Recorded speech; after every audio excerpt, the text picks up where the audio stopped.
क्या सहदेव ने जानबूझकर कराई थी महाभारत की लड़ाई? महाभारत में हमें 5 पांडवों का जिक्र तो मिलता है, पर अधिकतर हम लोग युधिष्ठिर, भीम और अर्जुन की ही बात करते हैं और नकुल और सहदेव अक्सर महाभारत की चर्चा में पीछे रह जाते हैं।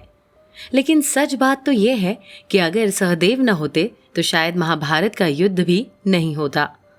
तो क्या थी महाभारत का युद्ध कराने में सहदेव की भूमिका?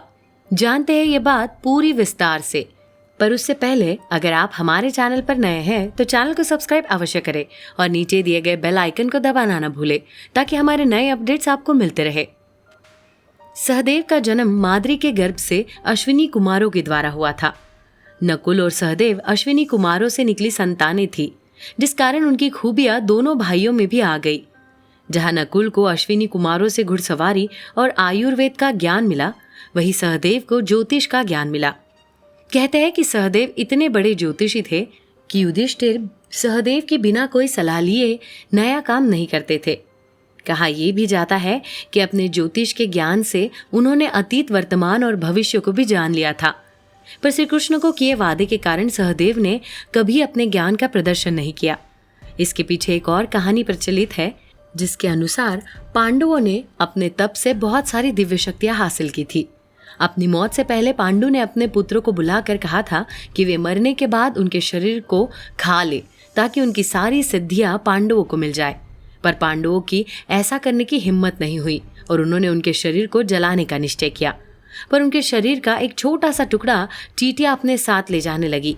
सहदेव ने यह देखा और उसे उठाकर अपने मुंह में डाल लिया। इससे उन्हें तीनों लोकों के सत्य का आभास हो गया, पर इससे उन्हें आगे होने वाले विध्वंस का भी ज्ञान हो गया। इससे पहले कि वो ये बात किसी को बताते, उनके सामने से कृष्ण प्रकट हो गए, जिन्होंने उनसे वचन लिया कि जब तक कोई उनसे कुछ न पूछे तब तक वो किसी को कुछ भी ना बताए। गनीमत ये कि परिवार में सबसे छोटे होने के कारण उनसे सलाह अक्सर ली नहीं जाती थी, जिससे वो सब जानते हुए भी कुछ नहीं कर पाए। पर सहदेव की भूमिका यहाँ समाप्त नहीं होती, क्योंकि उन्होंने महाभारत युद्ध के होने में एक बड़ी भूमिका निभाई थी। दरअसल अपने वनवास और अज्ञातवास के वर्ष पूरे करने के बाद जब पांडव इंद्रप्रस्थ वापस गए तो सहदेव को ये डर सताने लगा कि अगर युधिष्ठिर दुर्योधन से सीधे बात करेंगे तो धर्म और नीति के नाम पर शायद बहुत थोड़े में संतुष्ट हो जाए। इस कारण जब युधिष्ठिर अपना दूध बेचने का मुहूर्त निकलवाने आए तो सहदेव ने उनसे कहा कि वो कम से कम 5 गांवों की मांग तो जरूर करे। ये 5 गांव थे इंद्रप्रस्थ, सोनप्रस्थ, पानप्रस्थ, तीलप्रस्थ और व्याघप्रस्थ। वास्तव में ये गांव कुरु पांचाल के 5 सबसे प्रमुख क्षेत्र थे और सहदेव जानते थे कि इन गांवों को देने का मतलब ये होगा कि हस्तिनापुर हर तरफ से पांडवों से घिरा रहेगा और उनके रजय को हमेशा उनके खतरा रहेगा। साथ ही उन्हें श्री कृष्ण के वचन का भी मान रखना था।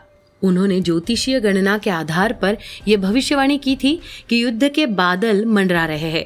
जब एक बार देश भर के सभी राजा कुरुक्षेत्र के 5 पवित्र सरोवरों में स्नान करने के लिए इकट्ठा हुए थे, तब श्री कृष्ण ने कहा था कि अगली बार जब ये राजा इकट्ठा होंगे तो इन सब राज्यों का विध्वंस हो जाएगा। और हुआ भी कुछ ऐसा ही। जब युधिष्ठिर ने पूरे राज्य के बदले सिर्फ 5 गांवों की मांग की तो दुर्योधन समझ गए कि ये भी पांडव किसी चाल है और उन्होंने उन्हें वो 5 गांव देने से भी इनकार कर दिया। और यही से संधि की सारी उम्मीदें भी समाप्त हो गई और महाभारत का युद्ध हुआ। सहदेव ने कभी ये बात किसी को भी नहीं बताई कि उन्हें महाभारत की लड़ाई के बारे में पहले से ही मालूम था और उन्होंने महाभारत के युद्ध के होने में बड़ी भूमिका निभाई थी। पर अंदर ही अंदर उन्हें इस कारण अपने ज्ञान और ज्योतिष की समझ पर घमंड हो गया और यही कारण था कि वो स्वर्गारोहण के दौरान गिरने वाले पहले व्यक्ति रहे, क्योंकि धर्मराज के अनुसार ज्ञान का घमंड इंसान के बौद्धिक पतन की निशानी है। और सहदेव ने अपने ज्ञान के सामने अपने बड़े भाई युधिष्ठिर के ज्ञान को तुच्छ समझा और उन्हें बिना असली कारण बताए युधिष्ठिर को सीख दी, जबकि श्री कृष्ण ने उन्हें बिना पूछे कुछ भी बताने से मना कर दिया था।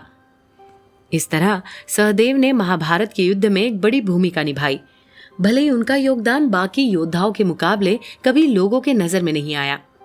दर्शकों, कैसे लगी आपको हमारी ये कहानी? कमेंट बॉक्स में हमें बताना ना भूले। ऐसी ही रोचक वीडियो के लिए हमारे चैनल को सब्सक्राइब करें और बेल आइकन को दबाना ना भूले।